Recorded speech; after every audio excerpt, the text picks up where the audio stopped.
I mean,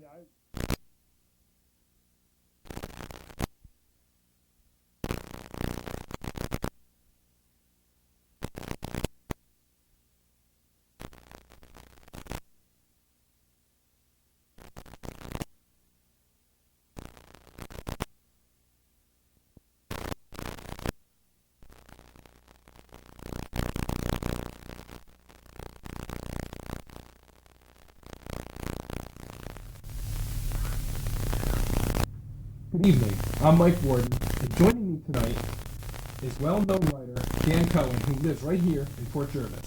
Dan has wrote 137 books worldwide. He's with me this evening to talk about UFOs and its unidentified flying object. Dan, how are you?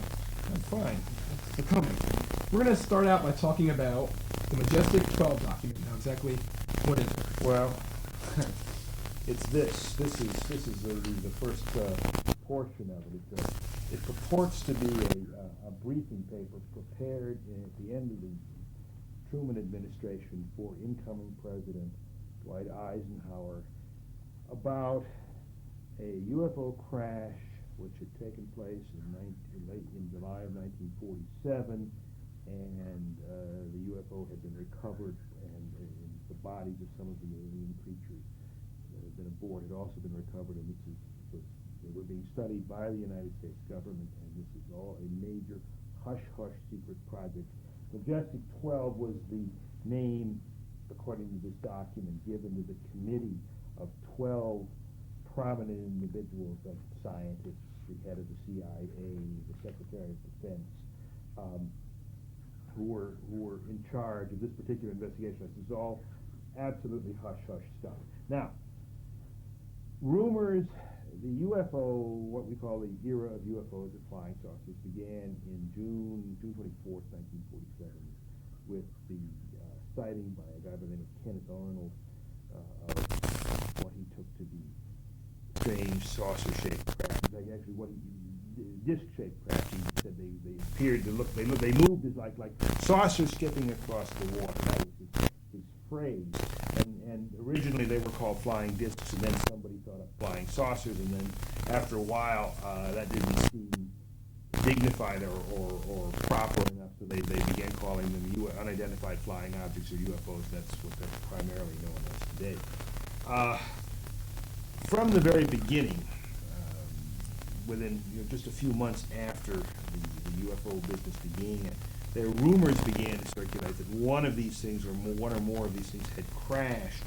Generally, the rumors centered on somewhere in the southwest, New Mexico, Arizona region, and that the government had taken all the material away and hidden it, and there was this great huge cover-up. This story circulated for years in one form or another. It was the basis for a book, the first flying saucer bestseller, called Behind the Flying Saucers, by a guy by the name of Frank Scully. And that book ultimately turned out to be a hoax. It started out based on stories told by a couple of guys who were later convicted of fraud, who were long-time con men. But the story never died. Now, I've been involved in one respect or another with the whole UFO business since I was 11 years old, since it began. I was a teenage flying saucer nut. As you know, as I've grown up as a journalist and a writer, I followed the story pretty much for many years, and I kept hearing this rumor would come up every few years. I remember back in 1963 there was a very strong rumor in the ufological community that the wall of secrecy was finally going to break, and that NBC was going to have a special on UFOs, two-part special on UFOs that were probably going to expose the whole cover-up that had gone on for many years. And in 1963, there was indeed an NBC special, but which exposed nothing. I mean, it was just a very, very ordinary sort of thing. And then it's well, anyway, there were all kinds of stories about why it hadn't come out. Watergate was one of the reasons given. This thing came back like a unwanted relative. This rumor came back for years and years and years. Then finally, just in late 1986, there were another series of rumors that swept the ufological community that there were actual documents proving, government documents proving that this cover-up had been going on for years, and that this, the little men in the freezer were out there somewhere, usually Wright-Patterson Air Force Base and near Dayton is the usual place given. Now, the film called Hangar 18 was based on these rumors. It's fiction, but the thought behind it is based on these rumors. So anyway, so we were all revved up for these documents that were supposed to be coming out. They were released first in England by a guy by the name of Timothy Good, a researcher who does not have all that great of a reputation. They were published, portions of them were published in the London Observer, and then they were released fully in the United States by Bill Moore and Stanton Friedman, who are a couple of longtime UFO researchers. The documents, as I said, this is an actual copy of the document. It's, you can't read it, but you can see it's a document. They arrived at the home of a guy by the name of Jamie Shannara. Shannara is a TV producer and an associate of Bill Moore's. They arrived not in document form, but on a roll of 35, photographed on a roll of 35 millimeter film. And then they were printed up, and Moore and Shannara and their associate Stanton Friedman held them for a couple of years, finally releasing them fully in May or June of 1987. Now this is the briefing document, which tells the entire story as pretty much as we had heard it. That the crash had taken place near Roswell, New Mexico, and as it's something happened at Roswell, New Mexico in July 1947. Exactly what is a matter of considerable dispute, but something fell to the earth there during a thunderstorm, was picked up, and the Army said, and most people believed for many years, that it was a weather balloon that had crashed. But Moore had researched it and said no, it wasn't, and this document seemed to indicate that it was something other than that. The problem with the document is that any document, it contains nothing that could not have been made up. It could have been made up by anybody. I could have made it up. There's no way of telling from a photographic copy whether it's an authentic document or not. You can't test the paper, you can't test the ink, because you haven't got the original paper and ink. All you have is a picture. There's also attached to the document a letter, memorandum to the Secretary of Defense, signed by Harry Truman. Again, that's Truman's signature. Nobody seems to doubt that it's Truman's signature. That's official White House stationery. But again, this can be fabricated, and there's no way of telling. It could be a paste up if you photograph it. So there's really no way of knowing whether the thing is genuine or not. But it created a tremendous amount of excitement. You then add to that what's called the Cutler Memorandum.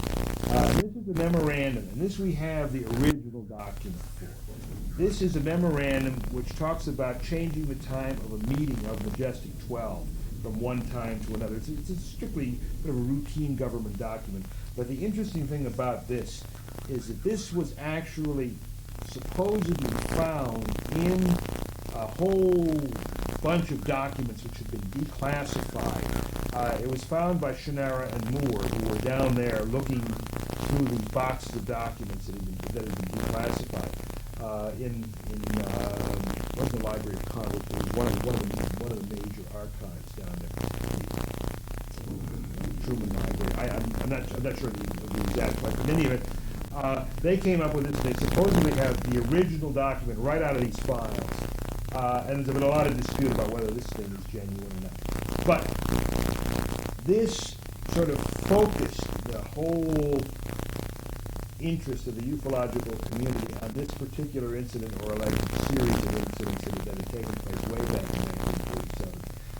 So it's been a fascinating year for us, those of us who are interested in this kind of thing. Now, I have to tell you that there's a great deal of skepticism, even among the most die-hard believers in the genuineness of these documents. But still in all, when this thing, when this thing broke, they were burning up the phone lines. Yeah, I heard from people I thought were dead. They were calling in, what do you think? What do you think? Like, I thought you were dead. That's what I think, you know. Are they real? Are they, if they're a hoax, who hoaxed them? All kinds of theories. Why would these documents have shown up anonymously? There are two theories. One, that there's a government cover-up. There's what they call the silence group within the government that tries to keep all of these things quiet. But there's another group which is trying to release them. And there are rumors now. There are rumors. Well, there are more than rumors, actually. I have on very, very good authority. There's a videotape of somebody who was supposed to be a CIA agent being interviewed by somebody from CBS, giving the truth to all of this. Unfortunately, the appearance of the individual has you alter the appearance, you alter the voice, so no one knows who's talking. But these things keep coming out, and it keeps the pot boiling, and it keeps life in ufology very, very exciting. And we haven't got any proof, but by God, it's been fun.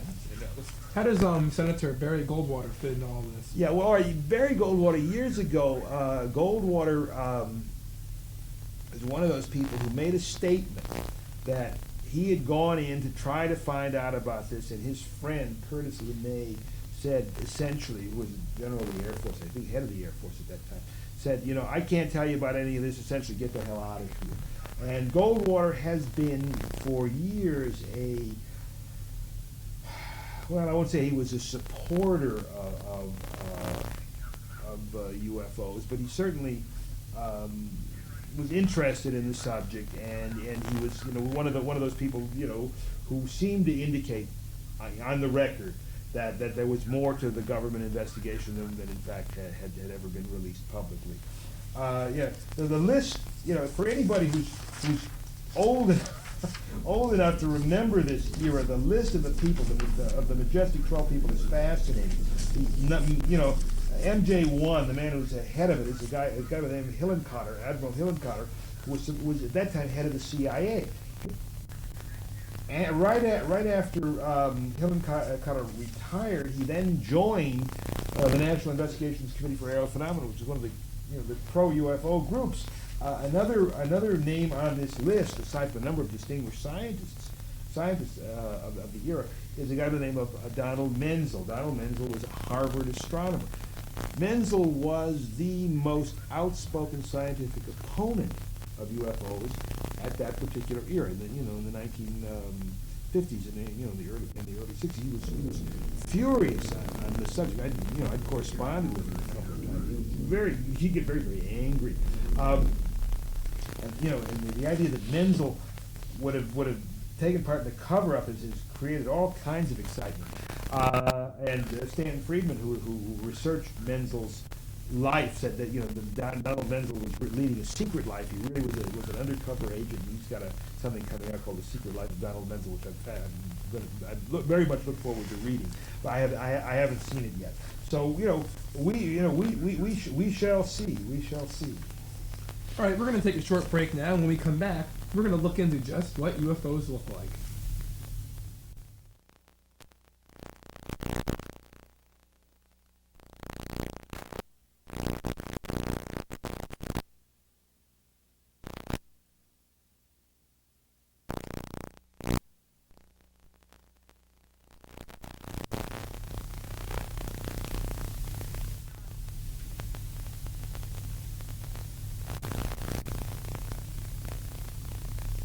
What do unidentified flying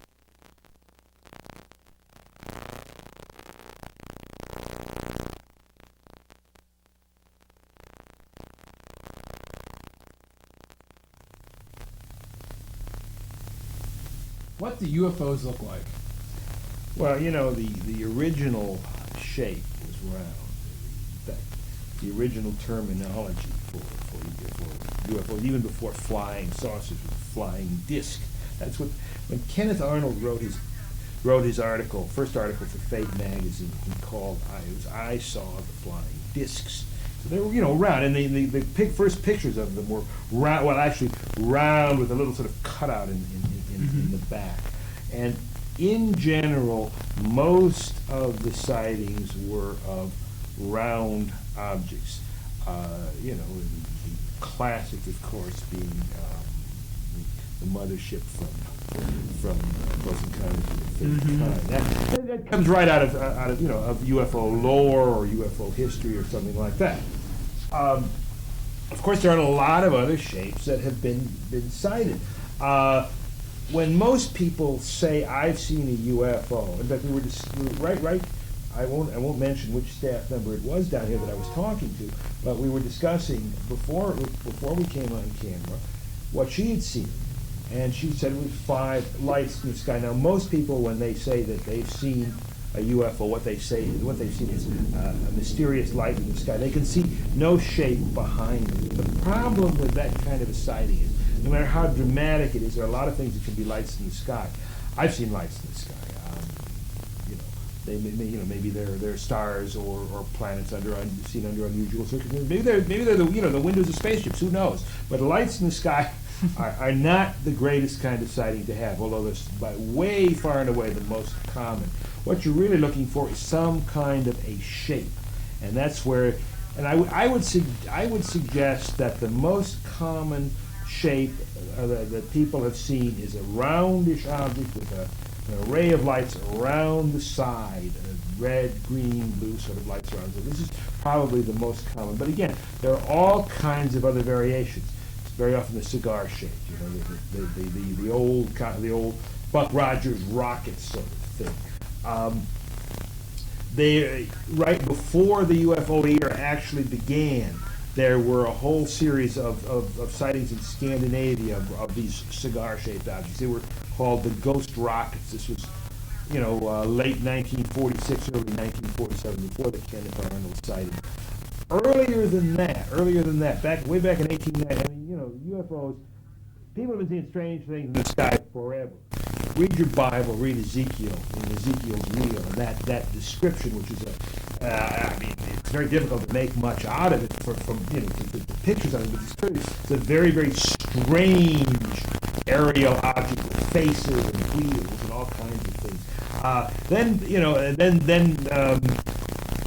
throughout history, there are a variety of drawings of people arriving on Earth, or at least in the sky, coming to Earth. And one of the most dramatic is in a church in France, which shows what appears to be sort of a tear-shaped thing, platform with human figures seated upon it, coming down to Earth. My favorite era in UFOs is what they call the airship era. That's late 1896, early 1897. When there were a whole mass of sightings which took place either, you know, starting in California in 1896 and then spreading mostly all the way across the country throughout, you know, much of 1897. Thousands upon thousands of sightings. Every paper in the United States covered it, and most of them, you know, covered it repeatedly. And again, a lot of the people saw lights in the skies, but when they saw a shape, it looked like an airship. And what I mean by an airship is a rigid dirigible. And there was a lot of talk at that period about powered flight in rigid airships. And one of the theories that has been kicked around about UFOs is that people seem to have a shape just slightly in advance of the technology of the era. In 1896, they looked like airships, that were later to come to pass, that people were already speculating upon. Later on, they looked like V-2 rockets, which people had already they were already too well aware of. And there were mysterious zeppelins during World War I that were seen. So the flying saucer, the UFO, comes in a variety of shapes, and then you have to ask yourself, are we dealing with one kind of ship, or are we dealing with a lot of kinds of ships, or are we dealing with a lot of kind of hallucinations? It's a fairly vast subject. There is no one single typical flying saucer shape or sighting at all. Are there more sightings after the turn of the century or before the turn of the century? Well, that's almost impossible to say because where are they registered? Mm-hmm. How do we know how many sightings there are at any particular area? If it's an era like the airship era was an era of tremendous excitement about these things, and so that people talked about them. They talked about them to one another. Newspapers picked them up, and we have a record of it. At other eras, look, if there's no particular, back in 1952, you saw a strange light in the sky. The first thing you did was you called your local police. You got in touch with the Air Force. You did something like that. In 1969 or 70, when interest had plummeted, you saw a strange light in the sky, and you said, oh, there's a strange light in the sky, and you forgot it. That doesn't mean that at any particular era there were more or less sightings. The peaks and valleys of UFO sightings may have more to do with interest, with public interest, or how the public record is kept than the actual number of strange things that people are seeing in the sky. It depends on not so much on what we see, because usually what we see is not so dramatic. It depends on how we interpret it and how the society or how the media intends to interpret it. If it doesn't get in the papers, it's gone. It is absolutely gone. Or if you don't call, there are two organizations in the United States that are responsibly collecting sightings. One is UFOs in Chicago, and the other one is MUFON, and I think they're farther out west. I don't remember exactly where they are. So and these are little organizations, and and often the phones aren't manned. So maybe there are a lot of sightings going on, but they're not going to get the kind of recording that they did in an earlier era. So you can't say that there are more sightings at any one time than others, because that may all be an artifact of publicity, essentially. What I was leading to is when you were talking about the reportings about the airship before the turn of the century. What I essentially was getting at was right before the turn of the century, we were still rather innocent. We were rather innocent still. That automobiles were still not developed. We had no real airplanes, so we really didn't have a way of contacting these things. So maybe they thought, maybe they could foresee us becoming more technologically advanced, and they figured that it was becoming more risky for them to physically appear their ships more, so they had to really lay back. That's pure speculation. Look, give you another bit of speculation. Why did the UFO era begin in 1947? Talking about the era right after the atomic bomb. Mm-hmm. Okay, why were so many sightings made in the Southwest, where the atomic bombs were being tested? The theory that a lot of the people who believed in UFOs held was that the space people, whatever they were out there, and they knew what was happening, and they had come down either they were attracted to Earth by the development of the atomic bomb, or they'd come in order to save us from ourselves, from blowing ourselves up. A lot of anxiety, and one of the arguments used against UFOs as a physical reality is that they're really projections of our own anxieties. That we were terribly, terribly afraid that we were going to blow ourselves up, and we were looking for something in the sky, some God from the sky to come down and to save us from ourselves. And here was the technological God, the science fiction God. We believed in these things. In the back of our minds, I think all of us, we actually think the possibility, that we don't believe in UFOs, the possibility of creatures from space coming down is a reality. You just have to look at what happened. There's a famous War of the Worlds thing. People really panicked. I mean, if you listen to the War of the Worlds, the tapes of the broadcast, it's quite obvious that this was a drama. Mm-hmm. Yet announcements were made. You turn any other reaction. Yeah, but that's because they thought it's really, my God, it's possible. Mm-hmm. If Orson Welles had done a drama where they had Dracula running around in New Jersey, people wouldn't have panicked because they don't believe in Dracula. They may go to Dracula movies, they don't believe in vampires. They believe. Back there in their minds, say, hey, maybe I've never seen it, or maybe I think it's silly, but on the other hand, it really could be. And so that kind of reality, or that kind of belief makes us interpret these things in different ways. Yeah. So it is. Did you ever see one of my favorite films, UFO films? A whole range of UFO films. One of my favorites is this wild comedy called Buckaroo Banzai. No. But that it takes as its premise, among many premises, it takes as its premise that the Orson Welles shows was true, and things really did land, in Gardnertown, New Jersey, and they have John Lithgow as the leader of these aliens, and it's such a marvelous idea. I just laughed my way all the way through it. Anybody has a chance to see it, it's not video cassette. It's a wild film and an awful lot of fun. It really is an awful lot of fun. Well, we're going to take a short station break right now, but when we come back, we're going to look into alien abductions.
Alien abductions. People snatched from their bedrooms in the middle of the night. People taken from their cars.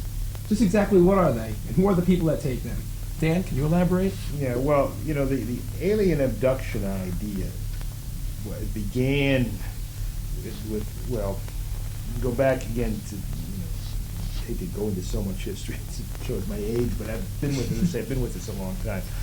Initially, within a very few years after 1947, there were people who were contactees who said, well, they had met the space people and they were taken aboard spaceships and taken to other planets. And frankly, these people were, in my opinion, a lot of nuts.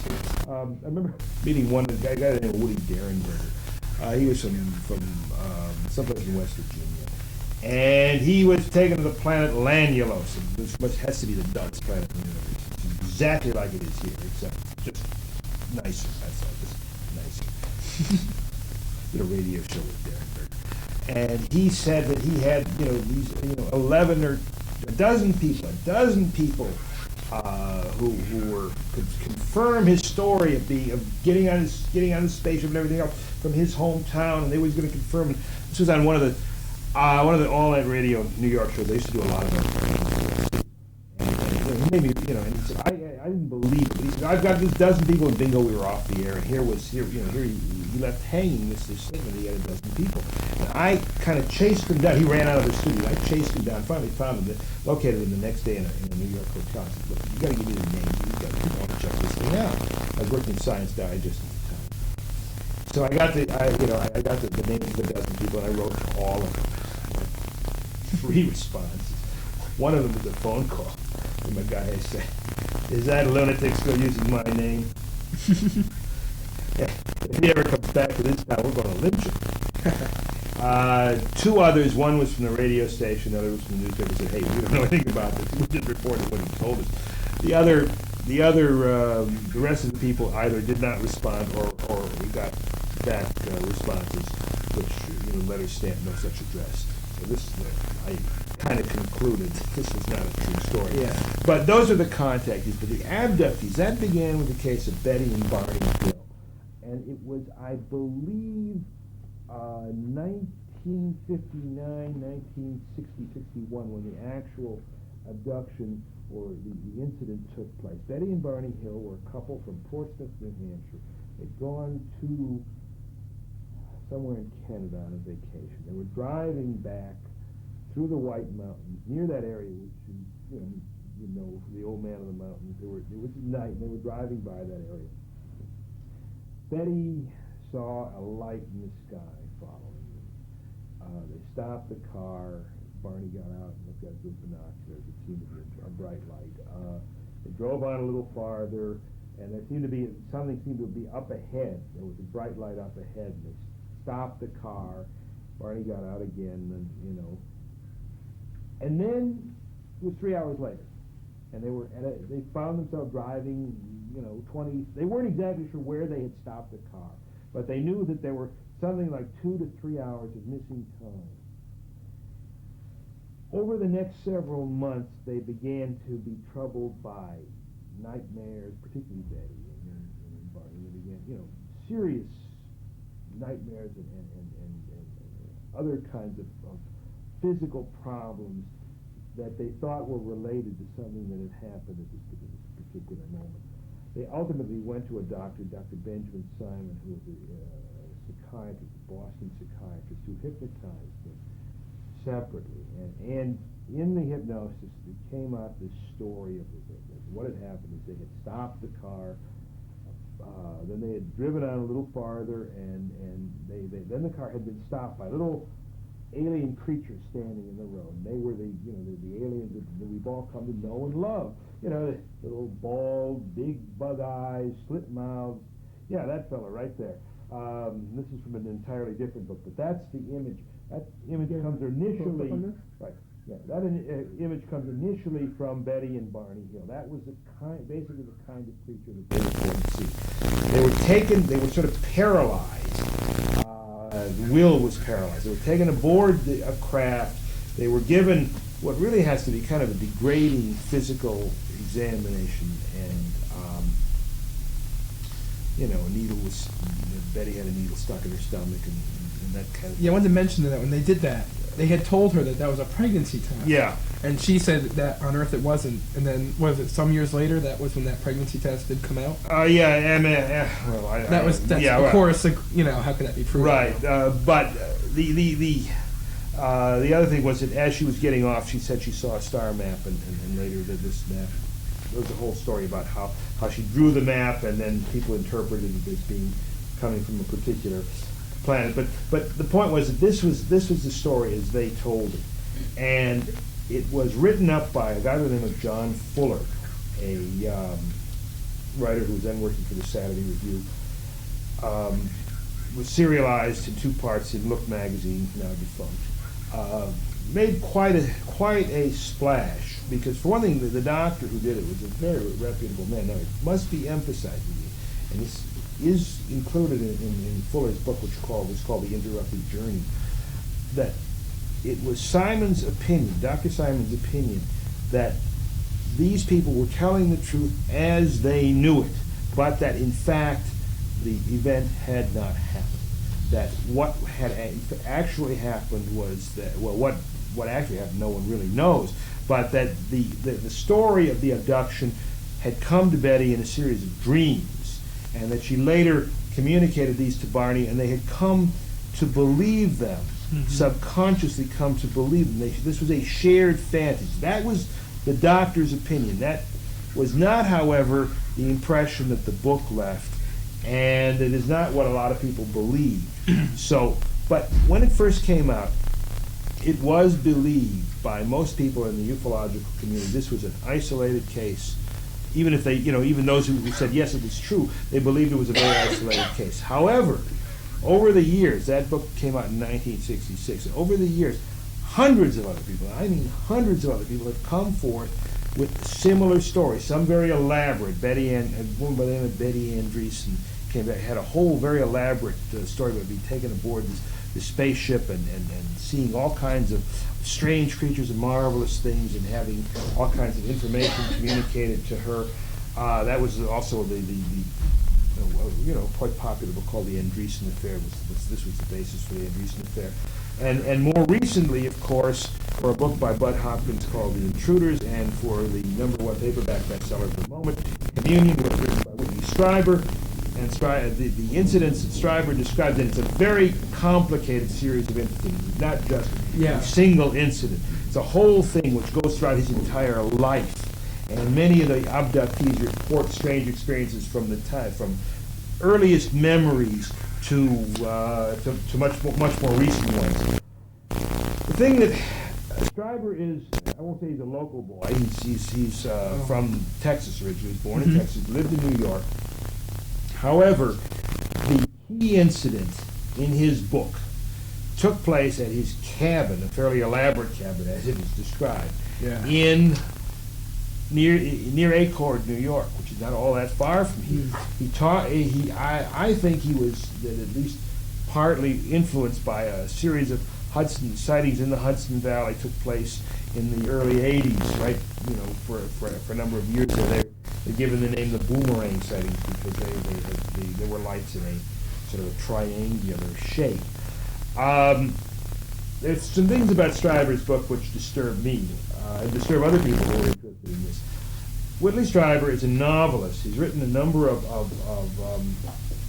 horror stories, several of which describe contact between human beings and some kind of alien race. Now, you may never have read the books, but you may very well have seen film Wolfen. Now, Wolfen is based on a Whitley Stryver book. Here are these super wolves, which are not aliens, but they're a race of beings that live in our world but are unseen, essentially unseen by us. This is the story of the contact between these beings. The same is true of, he did a book called The Hunger, which was a vampire story, but even the vampires, it was also a film. I thought it was a terrific film. Everybody else hated it. I loved it. But this is a picture about, or in a book about contact between the human race and this race of vampire-like, immortal vampire-like creatures who also live alongside of us, yet are unknown and unseen by us. Cat magic was another one. Stryver claimed that he didn't know that there was a similarity between his work and his experience until it was pointed out to him later. I find that very, very difficult to believe. And as I said, what distresses me about the book, not that it's not a fascinating work, but it's Whitley Stryver's reality reads too much like Whitley Stryver's novels. Now, he has more recently said that the situation is really that he must have been subconsciously influenced in his work by the experiences that he had. That's why he wrote those kinds of books. But he was unaware of it until it was pointed out to me. I don't know.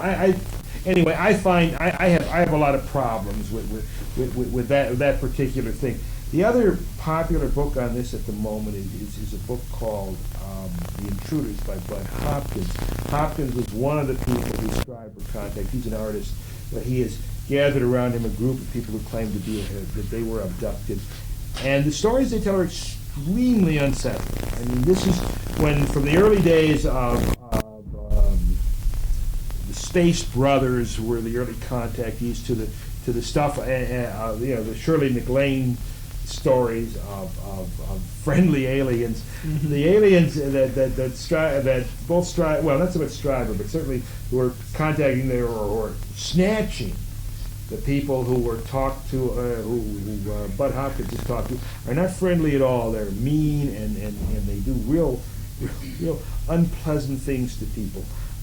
So it's a very, very different view of alien creatures. In fact, right at the present moment, we're sort of balanced here between what I call the New Age view, which is expressed by Shirley MacLaine, which is all I think off the top of the head stuff, and this other much darker, much more sinister view, which comes out in Communion and even more strongly in The Intruders. And there's a fight. There's actually a fight that's going on, because I know that in the ufological publications, Bud Hopkins is really furious at the New Agers for saying that it's all friendly. They keep saying no, they're really dangerous. Don't fall for this. It's a trap. So it's that's a sort of a tension that exists in the world today. I mean, if you want to give me a choice between the two visions, I'll take Shirley MacLaine anytime. But on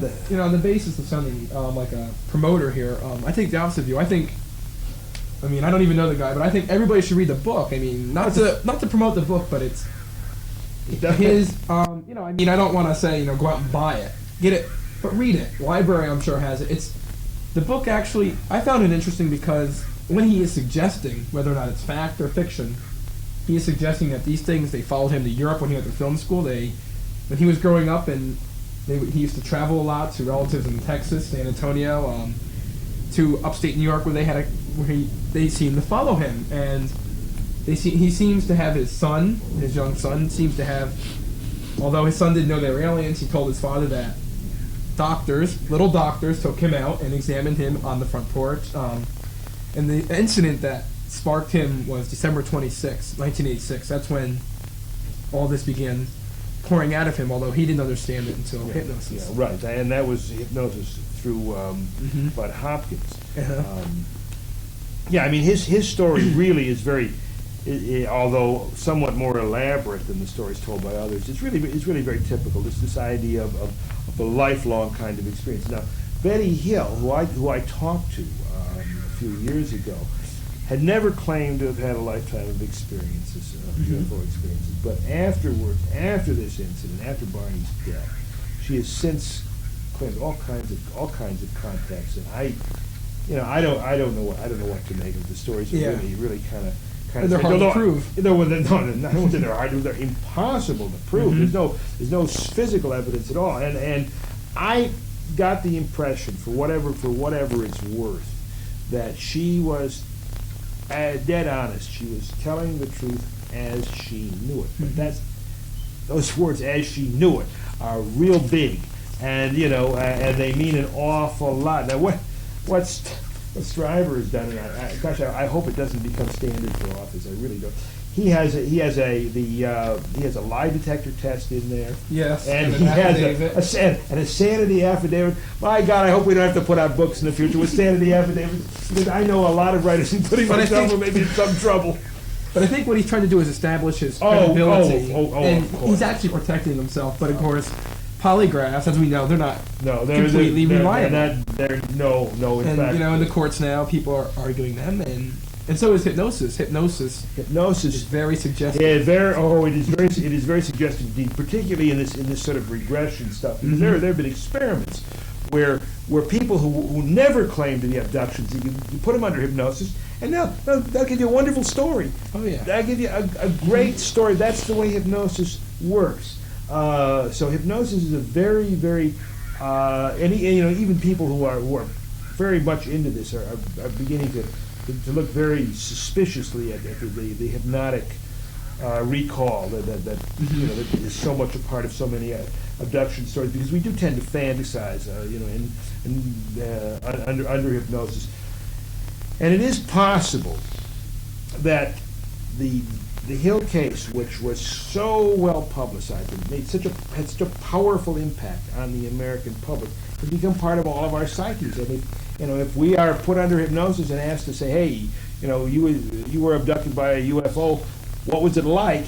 We will then go and tell a story unconsciously, but very much like the one that was first told by Betty and Barney Hill.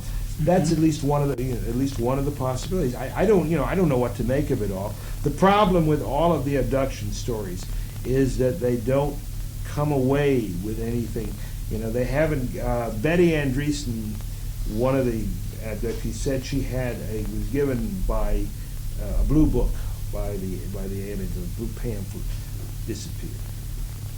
We don't have the captain's logbook. We don't have, the phaser or whatever from any of these things. So that makes it, it gives us a lot of problems. I have some things to bring up about aliens themselves, and again, I hate to sound cynical, but I'm again referring to this book because I took my time when I read it. I reviewed things I wanted to remember, and so his description of these creatures is basically what you see in the book, and it's consistent with I don't know which camera to show, but seems to be consistent with other people's reports. Oh yeah, it's And- totally consistent. Now, do you find that this is the main type of creature reported? In recent years, yes, absolutely. Since the Hill case, in fact, in the original book, and Port Jervis Library I think still has a copy of The Interrupted Journey. Yeah, You will find the drawings that were made, I believe, by Barney under hypnosis, and that's the fella, or whatever it is. Almost bug-like. Almost bug-like, yeah. That's the rather slit-like eyes. That the stories go back. There's some stories of that kind of creature even before the Hill case, but there were many other kinds reported. There was a excellent film made on the Hill case. I can't remember who the heck. The UFO incident. That's what it's called. I remember hearing of it. Made for TV film with Estelle Parsons and James Earl Jones, and it was I think probably the best UFO film aside from Close Encounters ever made. It's really worth seeing. But you'll see in the sequence, in the abduction sequence, they have that kind of creature. And in Close Encounters, in fact, the creatures which are similar. They were at least close. They were more human-like. Yeah, right. And now Strieber here, when he in his book, he refers to being. He remembers at least identifying with a creature, which he considered of the opposite sex, although he had no way of really being sure. But it seemed to be a full female, which he can remember. Do you think that? Well, I don't. Well, who. And he does. There's a scatological side to ufology and sex and the flying saucer. There's some incidents which I'm not going to repeat to you here. About abduction. I mean, there. You go into the the supermarket. I was raped aboard a UFO. Screams the headlines, and in fact, there are 4 or 5 stories. Which, but of course, the problem with those is they can't sue those papers because they can't prove they didn't happen. And they can't prove and who wants to take the time? Yeah, right. But he does make reference to at least sexual encounters. Not. Oh yeah. But No, there's a theme of that in the Hopkins books, in the Hopkins, and in an awful lot of abduction stories, there is a sexual undercurrent. The pregnancy test by of Betty Hill, the fact that the one thing that Barney Hill remembered was a close examination of his genitals. Yes, that's what Strieber mentions too. So the theme is there. Whether it was who knows, the origin of it, I couldn't even care to speculate on. But in fact, that's a common theme. Yeah, and I had another idea on alien abductions. He mentions, I don't know about the Hill case or any other cases. He mentioned that he saw at least 3 different types of aliens on the ship. There seemed to be workers, or more like a masculine strong type wearing blue, he described as overalls. They seem to be the strong ones, and then there seemed to be smaller ones, which did like most of the examinations. Then there seemed to be like a female type, and he described them as being almost like bees, where they didn't think on their own; they more or less thought as a hive. Yeah, that was and in his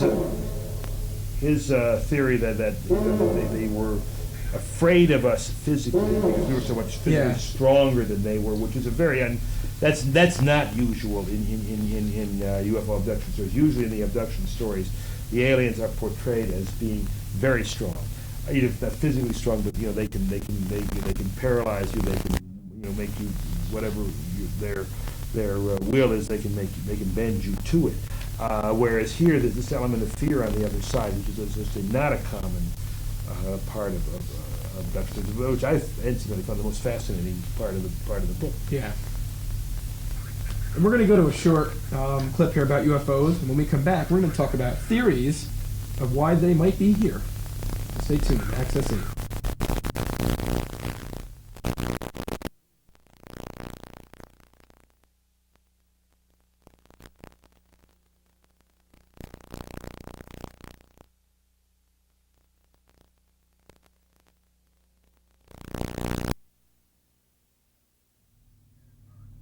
Why are UFOs here? Why are the aliens watching us? What do they want?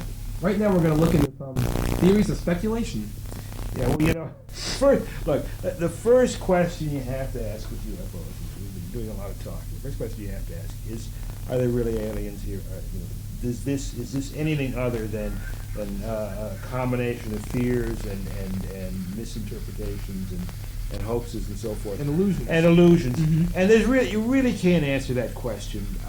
Not long ago, I did a biography of Carl Sagan, and Sagan is certainly not a person who rejects the idea of extraterrestrial life. In fact, he's probably the primary promoter of it. And he's very got he says he doesn't believe in UFOs. I said why? And he's got a very simple answer. The evidence is rotten.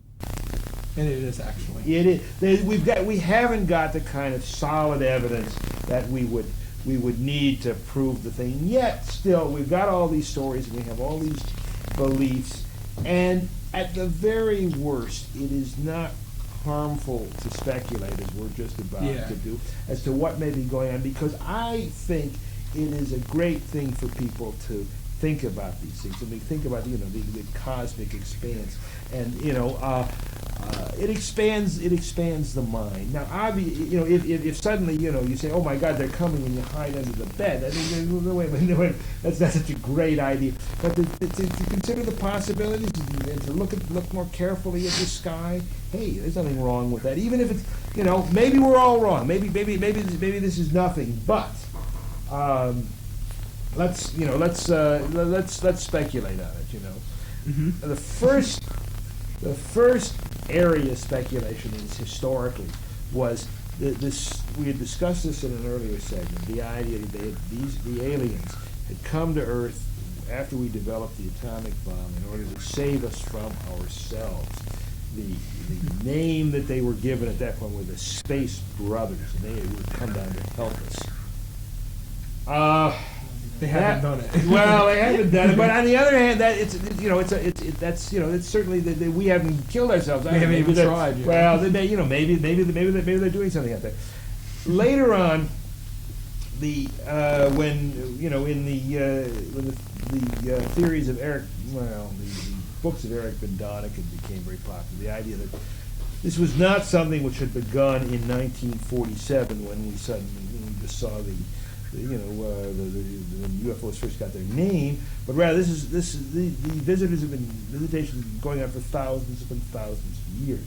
Not only have they been going on for thousands of years, but they have had the aliens have had a profound effect on our history, perhaps even on our biology. Well, the Great Pyramids of Egypt has been long time said that the triangle has something to do with aliens. Yeah. And that the pyramid, because the Egyptians, it's really hard for them to have that technology. I find it hard to believe that they could do that without the wheel, build objects. It's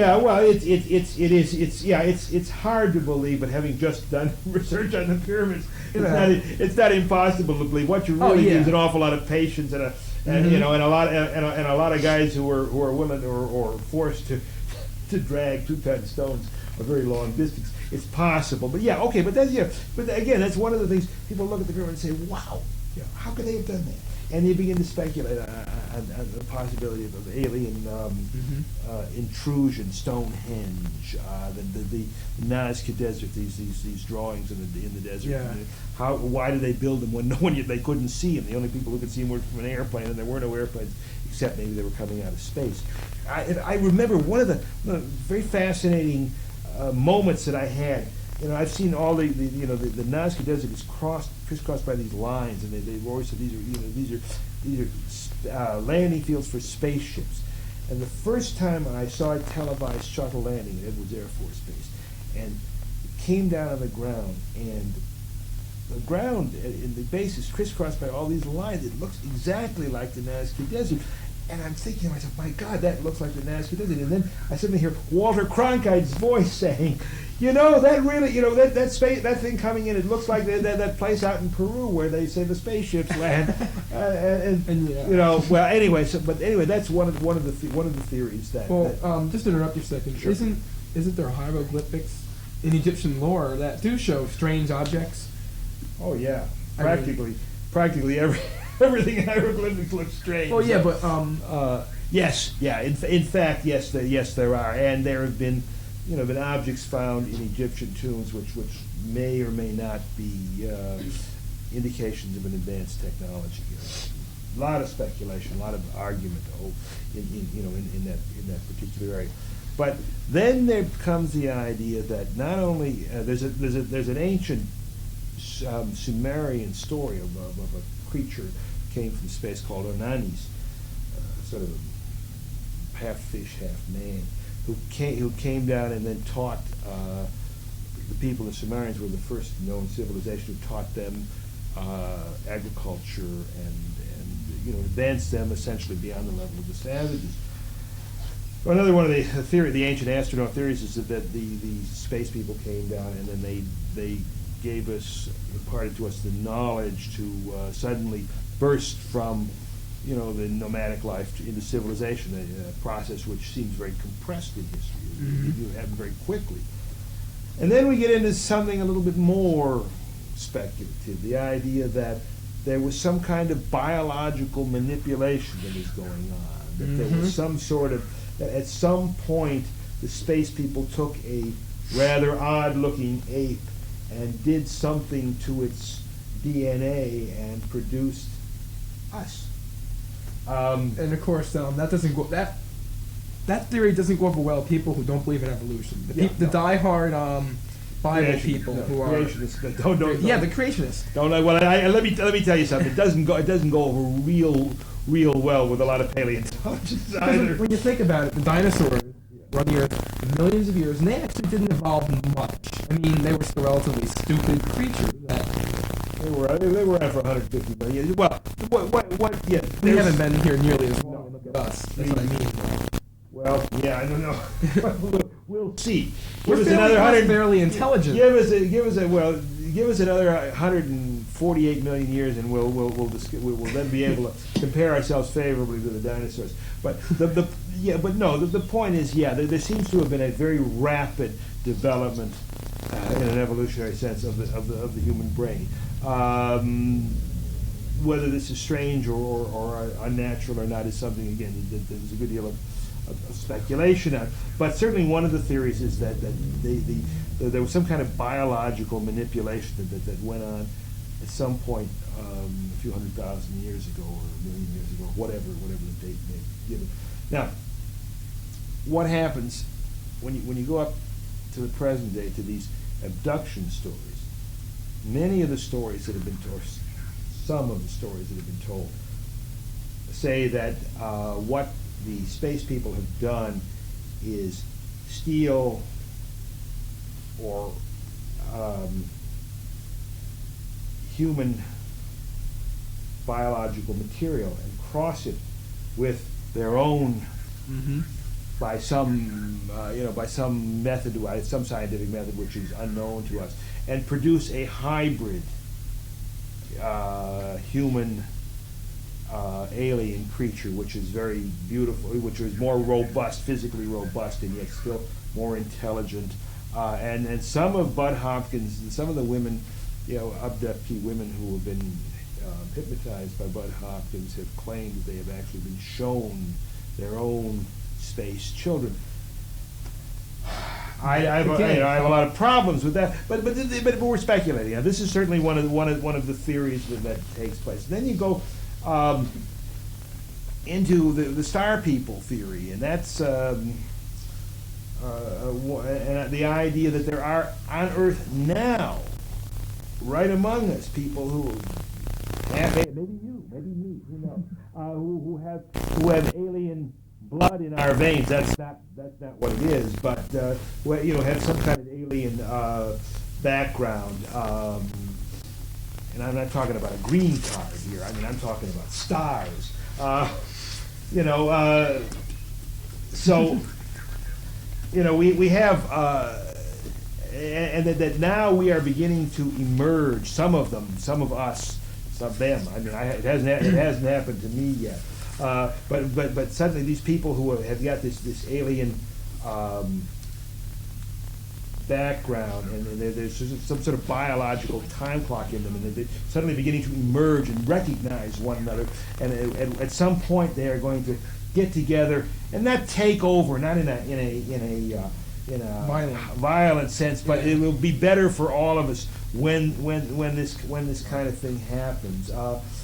So that's the star people theory, and there are people running around think they actually are star people, and most of them are probably a little crazy. Well, yeah, maybe they are. No, I'm trying to remember the name of the guy, the guy who writes on this and frequently writes lectures, very popular. The name will come to me very shortly.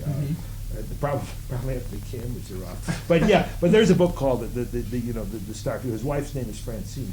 Now, what his name is? That says a lot. Yeah, right. Well, she's the original star person. She's the one who enlightened him to this. So that's another. That's in any event another theory. Still another theory is the sort of wild animal tracking theory. They come to Earth to learn about us, and sometime in the abductions, these operations, they implant some kind of a tracking device on us.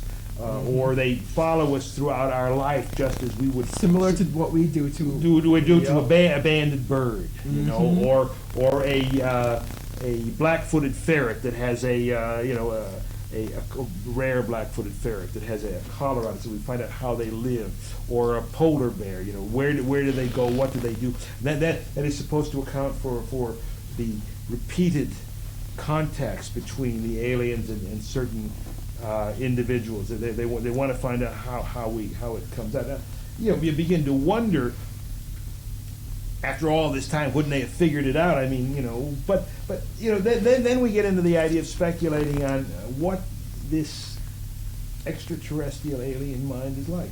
How can we know what they want to do?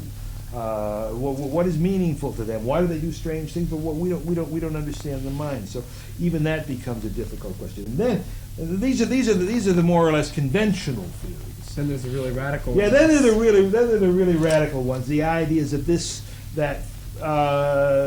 these creatures, or whatever they are, do not really come from other planets, but come from another time. That they are in fact time. Yeah, I'm going to get to that. This picture. According, a lot of scientists believe that our evolutionary pattern, eventually, we will look similar to that. We will lose the necessity for our big mouths, and we will become that millions of years down the road. And one of the theories is that eventually, somewhere along the line, we destroy our history somehow, and to find out, we actually go back in time. Right. And we study ourselves. Right. We have met the enemy, and he is us. And maybe that's why after 47, because they don't know when we destroy ourselves, and the discovery of atomic weapons is when they realize that's what kills us. But when does it happen? They don't know. That in fact, and that also accounts for a certain sense of lack of physical evidence, because these things don't come into our world. But I mean, where do they go? They disappear back into the future, so we can't find them. Mm-hmm. That's certainly another possibility. And then there's the idea that they come from another dimension, whatever that means. I'm not even sure what it means, but they come from some other form of reality, some kind of parallel universe. And they slip through a hole in the universe into reality. We're in Star Trek land right now, but it is the kind of speculation that we get. And what's sort of interesting, the reason that has become more popular in recent years is because it is frustrating after 41 years of UFOs not to have that bit of physical evidence. So you begin to look for theories which you can hold on to without physical evidence. Mm-hmm. The theories become almost spiritual. The ways of the gods are unknown, so we can't logically track what they're going to do. They are so all-powerful, they can travel anywhere and do anything in any way. They travel through time, they travel through space, they can disappear in and out of our dimension without leaving a trace. That's why we have no traces. So scientifically, that's an impossible thing to deal with, because science has limits. You know, science really is only what you can study. And here you're talking about something you can't possibly study. You only can guess. You can only guess it. You can only speculate. You can make assumptions on. You can speculate. You can think about. That's what we're doing now. But those are some of the theories. Then there's the idea that there is some cosmic oversoul out there that sends these things down as part of some kind of unknown master plan. They really aren't real spaceships or real aliens, but they're some kind of psychic projection that are sent down for some kind of reason that we do not understand. Jacques Vallée, was one of the proponents of this theory. Masters of Deception was one of his books. And we go off into ever and again, more you can almost guess. Of course, this ain't going to go over well with creationists, but this would almost correspond with the ancient gods. I mean, every civilization has had gods which have been powerful. Absolutely, maybe these things at one time they felt, because now we're more advanced, we have weapons, more advanced technologically. Maybe way back then in Greece and stuff. Yeah. These gods were there, and they played an important part of their lives. Sure. They weren't superhuman, but that was the idea that as I said, the ways of the gods are unknowable. They're all powerful. They can do anything. We've moved then essentially into a spiritual realm, and it is a matter of speculation, but it's not the kind of thing you can get your hands on. It leaves in the little world of ufology a kind of a tension between what we call the nuts and bolts people, the people who believe these things are really solid physical spaceships and we can really get physical evidence of them, and the more way out people who are exploring other dimensions and that kind of thing. That's you only can guess. And that's we can get one of these things. But you see, if you're dealing with psychic projections or things from another dimension, you're never going to get them. You can't get them because they can go back into their dimension where we can't. Or they are a different form of reality, and they are not in fact there. We create them in our minds, and yet they are real. I don't understand that either, but it's a theory. And going off on a wild tangent, maybe what have we been doing for the last 10 minutes? Maybe some humans are able to bring out their own psychic. Every human has psychic powers, as been said. Only a few can use it at will. Yeah. Maybe in a sense we can make things in our mind real. That's certainly one of the more. How can you prove that? No, you can't prove it. That is certainly one of the more popular theories. Maybe we want to see a UFO, and we do. And we do. And other people see it with us. Right. And again, now before we wrap this up, I know we're going off wildly. Yeah, a little bit. I wanted to ask you something. Sure. Besides the bug-like creatures that we described, what other robots? Robots, yeah. Little robot. It came from outer space type thing. Initially, one of the most popular images early on, as I talked about the Space Brothers, was a tall, long, golden-haired individuals looking rather. I think later on looking rather like rock stars. But back in that's where they're from. Yeah, well, maybe so. The little green men. Yes, indeed, there were little green men in some of the things. There was the famous image called the Hopkinsville Goblins, little creatures with huge ears. That reminds me of a story. I remember reading in a book called the Supernatural series, UFOs, I believe, in which way back in the cavemen days, as we would call it, little white men landed and they ran into a cave. And they hid out there, but these cavemen were so afraid of them, they banded together and they killed them. But I don't know how true that. Of course, how can we prove it? Well, how can you prove it? I mean, we didn't have historians. No. They did. If they were able to write anything down, they did. We don't know about it anymore. Oh, that. No, let's not get started on underground civilization. You run out of tape long before that. But the idea is there that's another theory. Sure. You can go on forever that they're invisible creatures. They live underground. They live in caves. under the sea.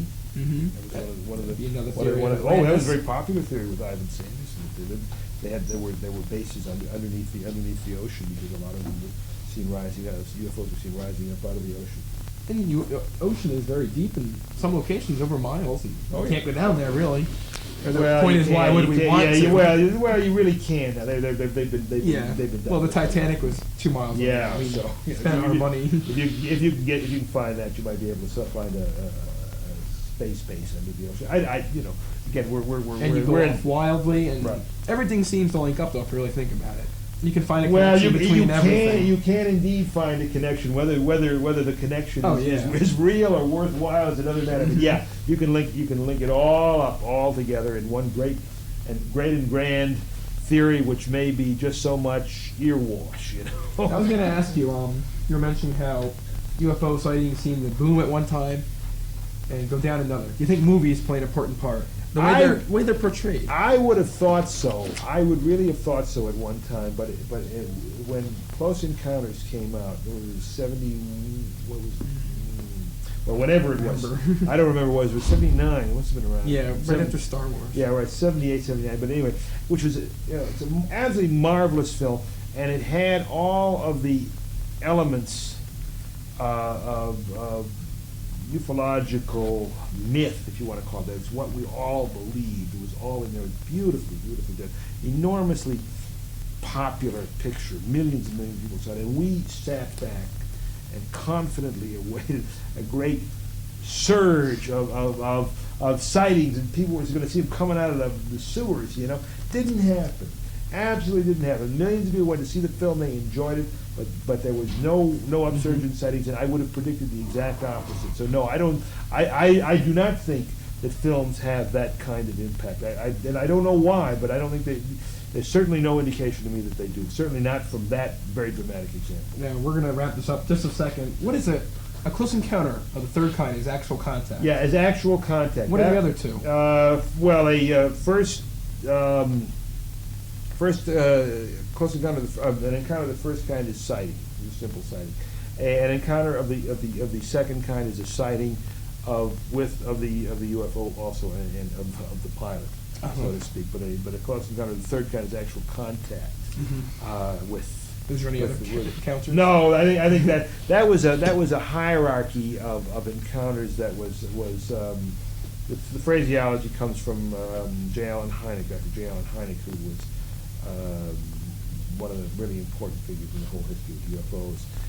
Originally worked for the Air Force and was very much of a skeptic, and then over the years apparently changed his mind and became, I have to say, until his death 2 years ago, when it became the father figure of ufology.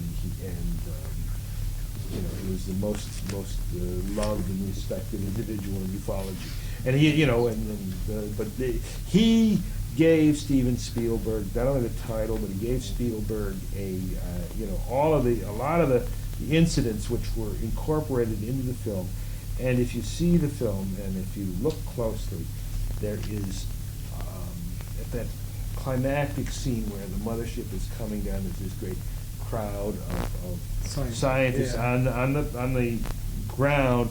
And wandering among them is this rather incongruous figure. They're all in the coveralls. So this guy, a little man in a gray suit with a gray pointed beard. That's J. Allen Hynek. That's his Alfred Hitchcock appearance in the film. And only those of us who knew him and who knew the field, just everybody was, yeah, there he is, yeah, wow, there's Allen. But he was very important in that film. And I'm told that Spielberg himself is quite interested in UFOs and is one of the major contributors to one of UFOs, which is probably the leading UFO organization today. Now, do you find a connection between the cattle mutilations of the 70s between UFOs? No, I don't.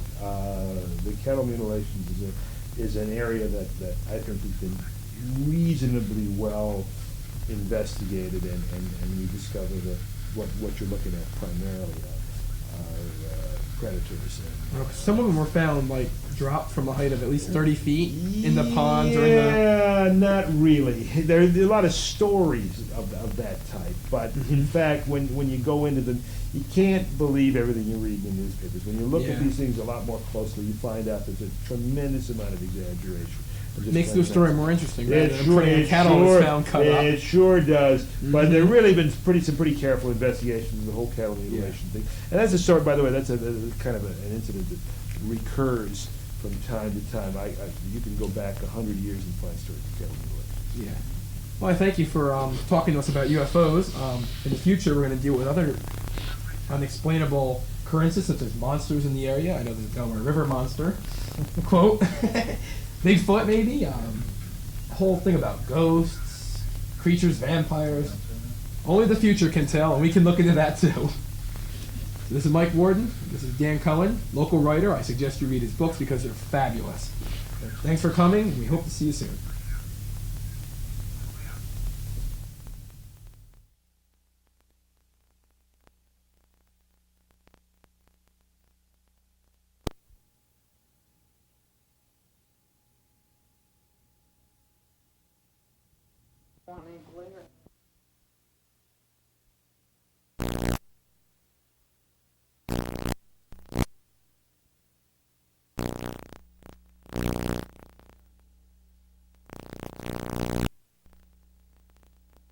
In 10 minutes,